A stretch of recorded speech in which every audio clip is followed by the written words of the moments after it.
I could change myself in any way, shape, or form, I would change a few things. I would want to be taller. I want some facial hair. I want my arms to be bigger, you know? How about you guys? For the males, raise your hand if you want like a buff body or abs. Okay? Alright, for the females, raise your hand if you want to be super athletic, have an athletic body would be like Beyonce. Especially you, okay? So, why do we want this type of body? Why is this the ideal body for both men and women? We should just love ourselves for how our body looks. We are constantly exposed to the media that we let it impact our lives. And like throughout the media, it's just, we look at this and we just want to be like them. Therefore, we should be aware of how the media portrays. We should be aware of how media portrays us as whole. Today, I'll be talking about how media impacts our society. Then I'll be talking about the ideal body type for both men and women. And finally, I'll end it with both genders having a certain role according to media.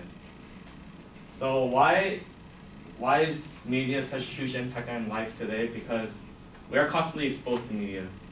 We are constantly exposed to them through TV, shows, magazines, newspapers, and we let it get to us both mentally and we look at ourselves both physically and get affected by that. We watch shows like Keeping Up with the Kardashians, Celebrity Life, and we look at them and want to be like them, have their fame, have their money, have their body. But don't get me wrong, media is good at some points. Media gives entertainment and information from people all around the world. So just imagine each city having like 1,000 students. And all these cities all have just like one teacher. And that one teacher is the media. So media, it can be very good, but at the same time, very bad if it's misused. A website that I once stated was from Hamori Web. And then they once stated, in this world we live in today, we are so impacted by media to the point where it's necessary to us. It's like food and clothing. Without media, we wouldn't really know what to do in life.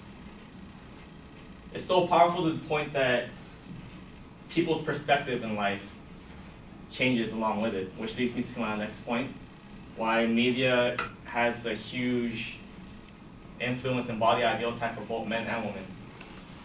And I'll start off with the women first. So women, throughout my research, I learned that they are pretty insecure about their body, especially because of the media portrays it. For example, Carl Jr., alright? So for most men, what I noticed is when they watch the advertisement for Carl Jr., they look at the girl more than the burger. It's kind of like they're portraying the woman, it's like the woman is selling their body so they could sell the object, which shouldn't be that way. Especially because people, they shouldn't be treated that way at all. And for males, raise your hand if you watched Captain America: Civil War. So remember that time when Captain America biceps in a helicopter? Yeah, our expectation from Zac Efron from High School Musical just came to bicepping a helicopter, and that's not cool.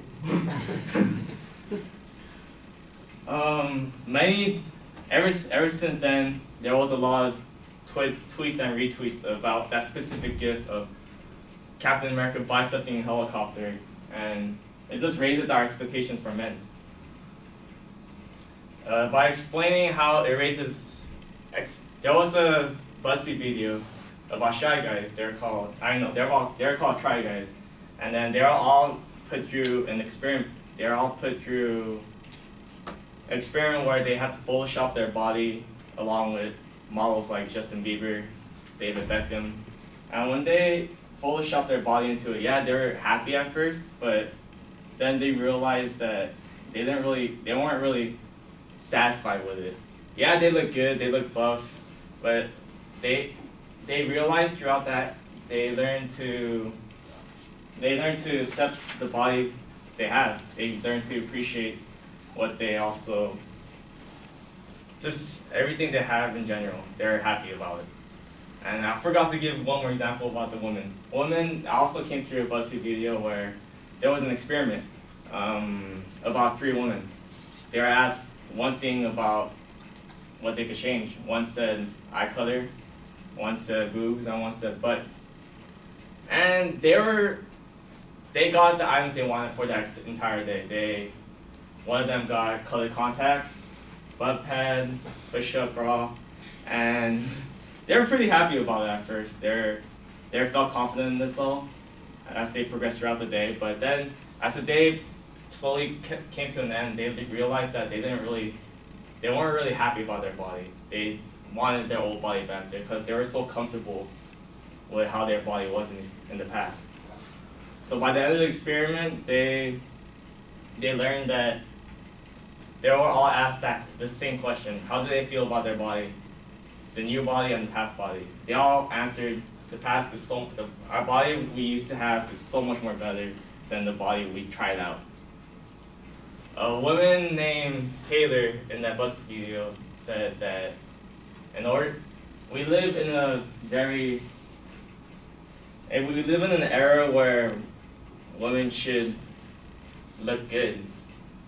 That's why they are very insecure because of how the media portrays it. So, but in the end, we should learn how to love our bodies ourselves.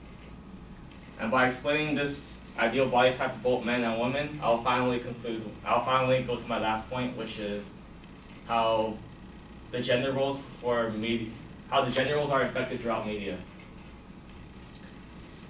For gender roles that are affected through media. Okay, so males, we are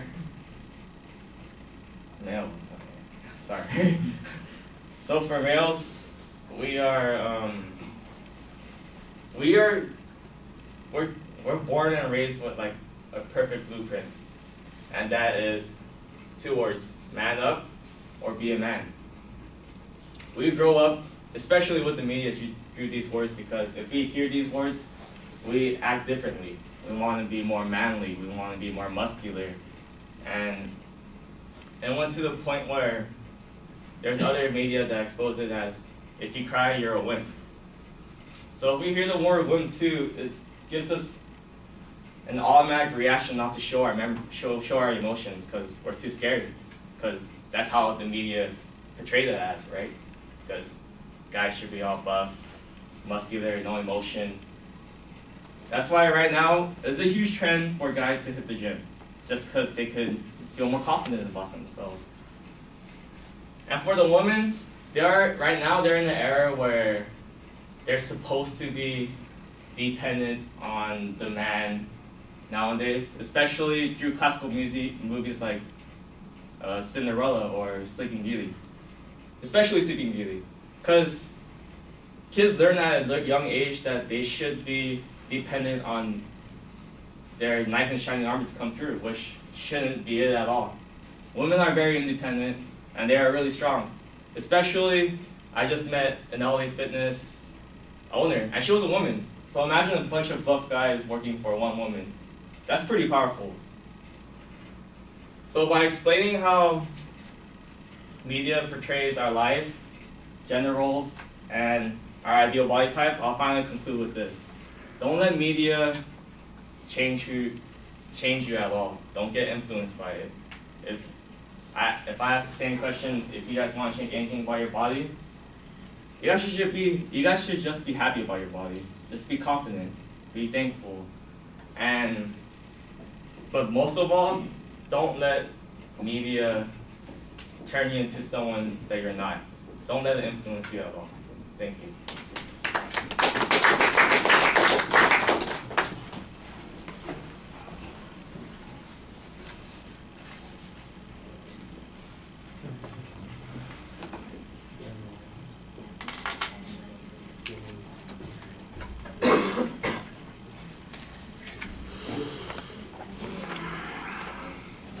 So, Rebecca, what'd you think?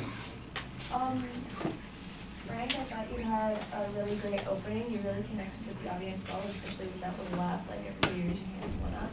And that really got the audience's attention.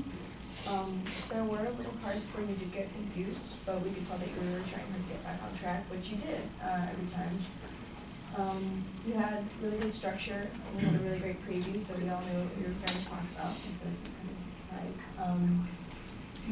Once again, you did get a little bit lost, like around the women-men section. While it did get a little choppy with the men and women examples, but you did explain that it was going back to the women, so it could help the audience understand it a little bit better.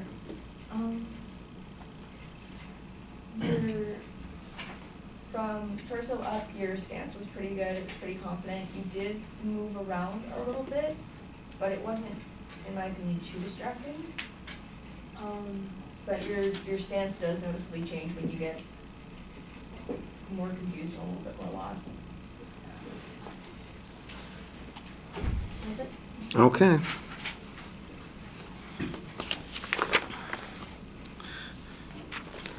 I thought your visualization at the beginning was okay. The tie-in to media was a little bit awkward. I think you need to work on that and figure out how that transitions better. I thought it was a little odd that you got stuck on your purpose statement. I mean, you're trying to get into the speech and you're stumbling over the point that you're trying to make, and that should be the thing that is easiest to get to. There's a pretty good preview, but it sounds a lot like an informative presentation when you're setting it up. I think there is some persuasive element in the presentation, but like I said, the setup doesn't make it sound that way. It makes it sound like it's an explanation of what's going on here. You know, the visualization of the media as a teacher is an interesting idea. If you're trying to portray it as a negative idea, then I think you need to show us some of the negative things that it teaches us. And I'm not exactly sure that you are as effective at doing that as you think you are. You got to be a little bit careful about this. It makes it sound like you, at the end, wouldn't recommend anybody bother to work out or go to the gym because, after all, you should be happy the way you are. And I think the world's full of people that shouldn't be happy with the way they are. You know, they should. I got to be honest with you. You know, we got a pretty obese population out there. They ought to be thinking about losing some weight. It's not healthy to be that way. And I understand, on the other hand, the point that you're trying to make. You know, that we shouldn't be killing ourselves to look like Beyonce all the time. You know, I really want to, because, you know, she's got great legs. But the truth of the matter is that you're trying to run a balancing act on this, and I don't think you even thought about the other part of that. That's a little bit problematic. I thought you got a little bit off track when you got to that last section where you're talking about the roles of men and women. That felt like it was completely disconnected from all the stuff that you were talking about before. It's a different issue that you're dealing with, and I'm not exactly sure that it's just a media-based thing. Some of those stereotypes existed well before a lot of the media that you were talking about. I also thought it was interesting that the proof that you wanted us to believe comes from social media sources. You know, so here's a BuzzFeed experiment where they had these guys do this, and here's a BuzzFeed experiment where they had these women do this, and I'm going, and this is what's supposed to convince me? Wait a second, I thought you told me not to believe the crap I see on the media, and here you are presenting these media experiments as proof of your particular point. And that seems almost contradictory. So I like the idea of having the proof, and I don't think that those are necessarily bad examples, but again, I think you have to be careful about how you set this up at the beginning of the speech. Presentation, I thought you did a good job with the presentation. I think you look at us for the most part. Your eye contact's good. I didn't see anything problematic with your movement, except for maybe once or twice when you got a little stuck for a second and you had to hesitate. I don't know. Are you a native speaker of English? No. It's your second language? Okay. Yeah. Men is the plural form of men. Sorry. You don't need to add the s at the end. It's just it's just one of those little things that people. And by the way, native speakers of English do that too. So don't worry about it too much. It's just that's one of those things that I noticed a couple of times that you use men's, and I'm going, you know, if it was possessive, that would be okay. men's idea of themselves, but you're really referring it to as the plural, and that seemed a little bit awkward. All right. Thank you.